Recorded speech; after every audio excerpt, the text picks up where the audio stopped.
This is something that's been holding me back for so long. This is something that actually probably could have made me end my life. And it was this thing of like, why can't I be motivated? Like, why do other people get to be motivated all the time and I am just stuck in this rut of life where I am just not really doing anything? And it wasn't until I experienced this one moment with one of my best friends that really kind of solidified the reason why I think a lot of people are unmotivated, myself included, was because they are trying to convince themselves to do something when their emotions aren't telling them to do that thing. For example, if someone wanted to go to the gym, but they didn't feel like going to the gym, they'd say, okay, well, I should go to the gym. Let me try and convince myself that I want to go to the gym. Let me try and convince myself that I should go to the gym. But then deep down inside, there's still a little voice saying, you don't want to go to the gym. And it is like this internal battle between what you are trying to tell yourself and what your emotions are telling you. This is why it's very hard to do things that we know we should do, especially if those two things aren't aligned.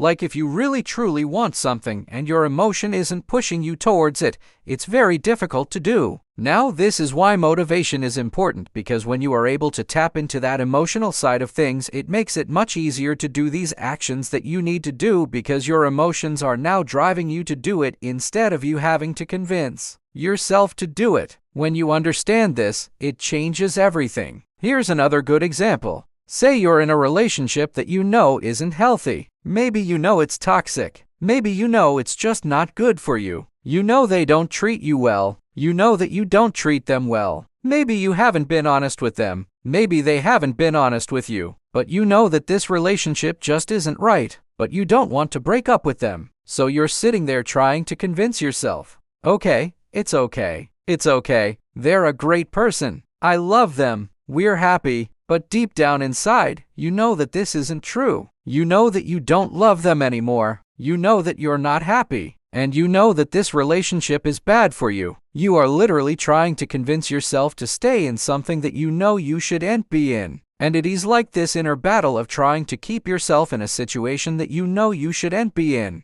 This is why sometimes when relationships end or when you meet someone new, you get this burst of motivation to go out and live your life because now your emotions are telling you to do those things. Like you are no longer trying to convince yourself to stay in this relationship that you know you shouldn't be in. Instead, you are free to explore who you are and what you want to do with your life because now your emotions aren't tied to this other person. A lot of us spend way too much time trying to convince ourselves to do something when we should be spending our time figuring out how to make our emotions feel like they want to do that thing. This is what happened to me. One of my best friends was someone who struggled with depression and anxiety, and he would always talk about how he just didn't want to do anything. He didn't feel motivated. He didn't have any goals. He didn't have any direction. And it was always this conversation of like, I should do this, I should do that. But he never did it. And it was because he was always trying to convince himself to do something that his emotions weren't telling him to do. One day he messaged me and he said,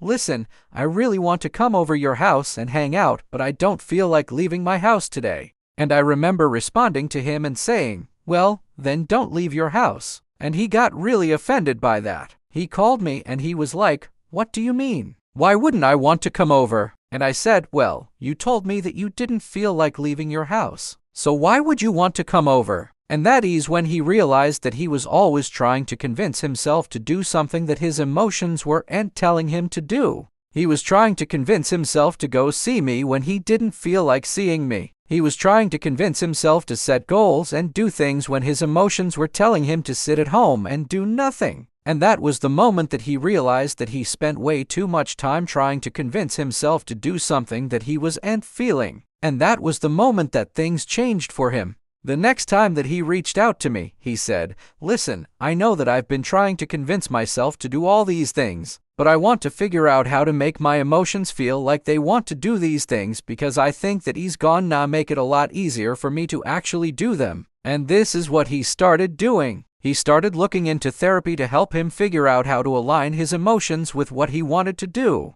He started looking into medication to help him align his emotions with what he wanted to do. He started looking into different ways to improve his mental health to get his emotions in line with what he wanted to do. Because once he understood that he spent so much time trying to convince himself to do something that his emotions weren't telling him to do, it made him realize that the most important thing for him to do was to figure out how to get his emotions in line with what he wanted to do. This is what I wish I did sooner, because I think that it would have helped me out so much. This is also why I think it's so important to listen to your emotions. Your emotions are there for a reason. If you're feeling sad, it's because there's something that's making you sad. If you're feeling anxious, it's because there's something that's making you anxious. If you're feeling depressed, it's because there's something that's making you feel that way. And a lot of times we ignore those emotions. We try to convince ourselves that it is not there, or it is not a big deal, or we just push through it, and we don't really address the root cause of why we are feeling that way in the first place.